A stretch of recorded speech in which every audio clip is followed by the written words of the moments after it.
महिमा डीजे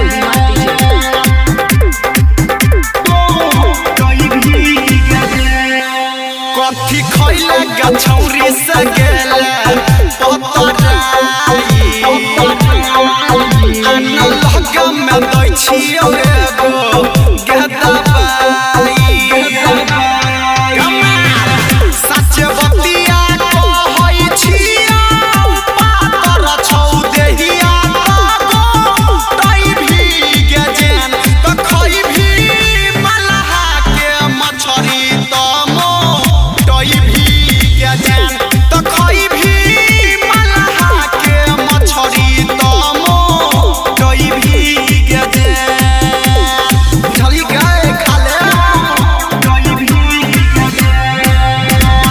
महिमा डीजे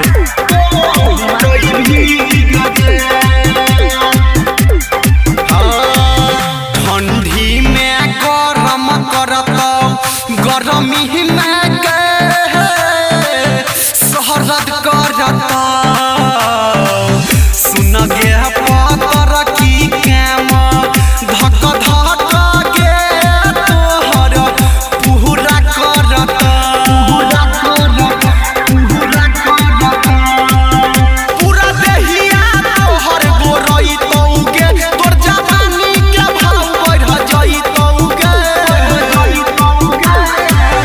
जई भी ससुरवा जाबो सैया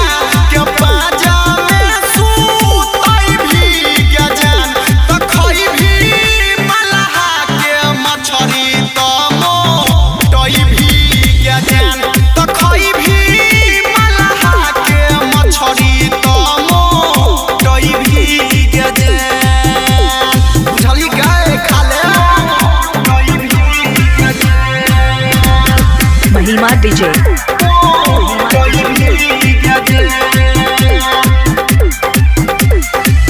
धीरे धीरे बढ़ जइतौ चोली बहला के दुनु समान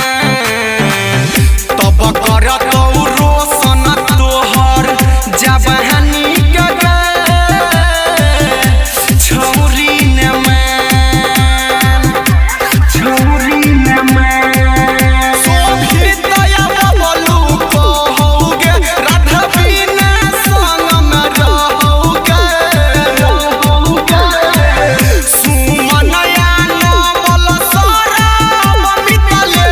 आ छोटू के तरह सही भी गजन त खई भी